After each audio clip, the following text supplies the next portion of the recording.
एक पति जो अपने पत्नी को बहुत ही ज़्यादा प्यार करता था, लेकिन वो पत्नी से एक दिन ऐसा कुछ गलती हो जाता है जिसके कारण वह पत्नी के छोटे छोटे मांस के टुकड़े कर देता है। वह 70 पॉलिथीन में पैक कर डीप फ्रीजर में पैक कर देता है। वह धीरे धीरे कर वहाँ से वह निकालता रहता है। सो नमस्कार, आदाब, सत श्री अकाल दोस्तों। ये कहानी सुना आपके पैरों तले जमी खिसक जाने वाली है, क्योंकि ये घटना बहुत ही शर्मसार कर देने वाली है। ये घटना आज दिल्ली की है, जहाँ पर एक सॉफ्टवेयर इंजीनियर की तैयारी कर रहा था लड़का। वहीं पर एक लड़की से उसे प्यार हो जाता है, और उसे प्यार होने के बाद अलग अलग कास्ट होने के बजाय भी वो दोनों उसके दोनों माता पिता तैयार हो जाते हैं और उसकी शादी करा देते हैं। जब शादी उनकी हो जाती है तो कुछ दिनों बाद उसका जॉब अमेरिका में लग जाता है, सॉफ्टवेयर इंजीनियर के पोस्ट पर, जो कि दोनों मिलकर अमेरिका चले जाते हैं। वहाँ पर करीब 5 सालों तक वो दोनों रहते हैं और अच्छी तरह से ज़िंदगी जीते रहते हैं। उन दोनों को 2 बाल बच्चे भी होते हैं और वो दोनों बहुत ही सुखमय परिवार से रह रहे थे। लेकिन उसी बीच में उसके माता पिता को कॉल आता है कि उसके माता पिता का तबीयत बहुत ज़ोरों से ख़राब है, जो कि जल्दी से इंडिया वापस चला आए दिल्ली।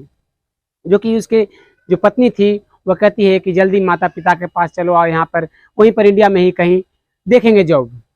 वो दोनों इंडिया वापस चले आते हैं। अमेरिका के जॉब छोड़कर वो इंडिया वापस दिल्ली में आकर रहने लगते हैं।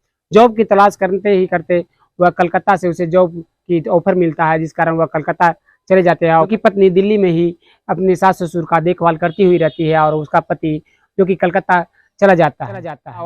वहीं पर एक बंगाली से उसे करीब 6 महीनों के रहने के दौरान उसे प्यार हो जाता है, और वह उसके साथ घर जिंदगी बसाने की तैयारी करने लगता है।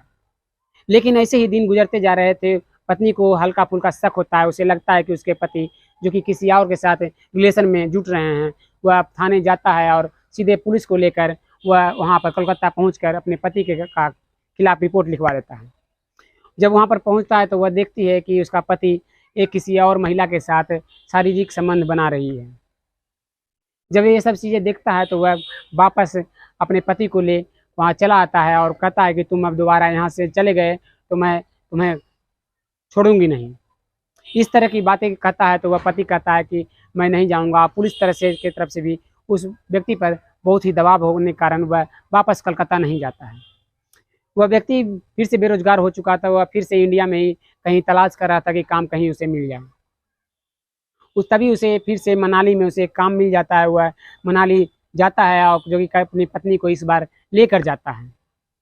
लेकिन मनाली जाने के करीब 2-3 महीने हुए थे कि दोनों के बीच अक्सर कलकत्ता वाली बात को लेकर अक्सर लड़ाई झगड़े होते रहते थे, और दोनों के बीच अक्सर हाथापाई भी हो जाया करता था। एक सुबह की बात है, वह अपनी पत्नी के साथ हाथापाई कर ही रहा था होता है कि उसकी पत्नी वहीं पर गिर जाती है। वह पत्नी को उठाने की कोशिश करता है, लेकिन पत्नी नहीं उठ रही थी। लेकिन उसे डर भी था कि अब वह फिर से थाने जाएगी और फिर से उसके ऊपर मुकदमा चलाएगी। जब ये सब चीज़ें सुनता है तो वो उसकी रूह काँप जाती है। वह सोचता है कि अब क्यों ना, जब ये बेहोश ही है तो इसके काम तमाम कर दिया जाए, इसकी खेल ही ख़त्म कर दी जाए। वह वहाँ से उठता है और उसे गला दबाकर वहीं पर जान ले लेता है, और वहाँ से निकल कर तुरंत बाज़ार जाता है और एक डीप फ्रीजर खरीद कर लाता है। करीब आधे घंटे बाद डीप फ्रीजर को रख देने के बाद वह आधे घंटे में बाद फिर से वह बाज़ार जाता है और फिर से एक आरी खरीद कर लाता है, और अपनी पत्नी के 70 टुकड़ों में बाँट देता है। 70 टुकड़ों में बाँट देने के बाद एक पॉलिथीन में, काले पॉलिथीन में रख कर करीब 70 पॉलिथीन में वह डीप फ्रीजर में रख देता है। जो कि बाल बच्चे थे वह अक्सर स्कूल से चले जाते थे, और स्कूल को करीब शाम को 5 बजे आया करते थे, जिससे उसे शक नहीं हो रहा था उन बाल बच्चों को कि माँ कहीं कहाँ गई है।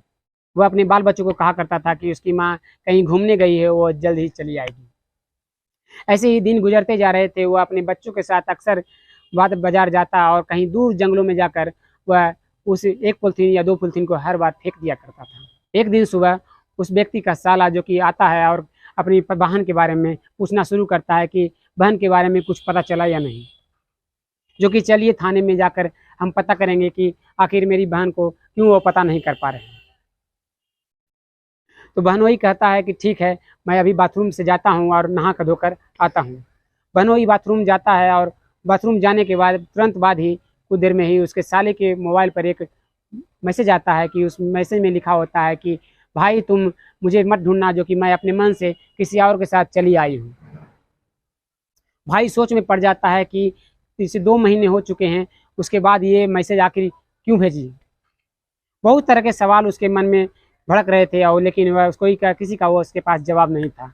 तभी उस लड़के का बहनोई बाथरूम से नहा कर आता है और कहता है कि थाने जाने के लिए मैं तैयार हूँ, जो कि चलो। तभी उस बीच में वह कहता है कि एक मैसेज अब मेरी दीदी के यहाँ से आया है, देखिए, जो कि इस पर लिखा है कि मुझे खोजने की कोशिश न करें। तो वह बहनोई कहता है कि जब ये मैसेज खुद भेज ही रही है तो पुलिस थाने हम लोग नहीं जाएंगे। लेकिन वह भाई था, वह कहता है कि जो वो मैसेज भेज रही है इतने दिनों बाद, तो कुछ तो जरूर इसके पीछे राज है। वह दोनों थाने जाते हैं और वहाँ पर फिर से रिपोर्ट दायर कराते हैं, और वहाँ से पुलिस जांच करना शुरू कर देती है। जांच करने के दौरान पुलिस हमेशा पति पर शक कर रहा था, क्योंकि पति कुछ ऐसा कर रहा था कि घर में पुलिस आती है और खोजबीन करना शुरू कर देती है। जब पुलिस की निगाहें एक डीप फ्रीजर पर पड़ती है, जो कि कोने में रखा हुआ था, और उस डीप फ्रीजर को देखकर पुलिस से अचंभित कर जाती है कि आखिर डीप फ्रीजर का क्या काम है घर में। जो कि अक्सर दुकान में ये डीप फ्रीजर पाया जाता है, जो कि घर में नॉर्मल फ्रीज पाया जाता है। वो देखकर अचंभित हो रहा था। तभी वह व्यक्ति आता है, उसे वह पुलिस पूछता है कि तुमने डीप फ्रीजर आखिर क्यों मंगाया है। वह व्यक्ति कहना शुरू करता है कि यह मेरी पत्नी ने मंगाया था, जो कि पता नहीं उसमें कहती थी कि इसमें बड़े बड़े बर्फ जमा कर वो बेचेगी और गरीब लोगों के पास गर्मी में दान करेगी। तो वह पुलिस वाले कहते हैं कि इसकी चाबी कहाँ है। जब इसकी चाबी खोजी जाती है तो वह पति कहता है कि इसकी चाबी मेरे पास नहीं, जो मेरी पत्नी के पास थी, जो कहाँ रख दी है, जो मुझे नहीं मिल रहा है। जोर जबरदस्ती की से पूछा जाता है। जब उस पर दबाव बनाया जाता है तो वह पति गच लेता है, वह चाबी ला कर देता है। और जब पुलिस उस डीप फ्रीजर को खोलती है तो वह देखकर अचंभित हो जाती है। करीब 35 पॉलीथीन उसमें थे, जो कि उस पर बर्फ जमा हुआ था। ये उसमें से एक पॉलीथीन को बाहर निकाला जाता है और इंतजार किया जाता है बर्फ का गलने का। जब बर्फ गल जाता है पूरी अच्छी तरह से, तो उस पॉलीथीन को खोला जाता है, और जब वह पुलिस देखती है, उसके पैरों तले की जमीन खिसक जाती है और उसकी रूह कांप जाती है। वह देखता है कि उसकी पत्नी के हाथों के अंगुलियां उसमें रखी हुई है, और वहीं पर खड़ा साला उसकी आंखों से आंसू बहना शुरू हो जाते हैं। वह अपने जीजा के ऊपर तो मारने के लिए दौड़ पड़ता है। तभी उसे पुलिस पकड़ लेती है कि तुम्हें कुछ करने की ज़रूरत नहीं है, जो कि इसे पॉक्सो एक्ट के तहत कम से कम फांसी की सज़ा तो ज़रूर होगी। तो दोस्तों, आज वह काल कोठरी के अंदर है और उसे ज़िंदगी भर के लिए काल कोठरी में रख दिया गया है। तो दोस्तों, इस तरह के लोगों के बारे में आप क्या सोचते हैं, कमेंट करो ज़रूर बताइए कि किसी और के साथ अफेयर रखते हुए अपनी पत्नी को इस तरह बेरहमी से हत्या कर देना क्या सही है। तो दोस्तों, इस तरह के लोगों के बारे में आप क्या सोचते हैं, कमेंट में अपना राय जरूर दीजिए। और अगर आपने हमारे अभी तक चैनल को सब्सक्राइब नहीं किया है तो सब्सक्राइब जरूर कर लें, ताकि इसी तरह के हमेशा क्राइम न्यूज़ और क्राइम स्टोरी सुनने को मिले। फिर मिलते हैं एक और वीडियो में, तब तक के लिए धन्यवाद। जय हिंद। आप सतर्क रहे, इंडिया सतर्क रहेगी।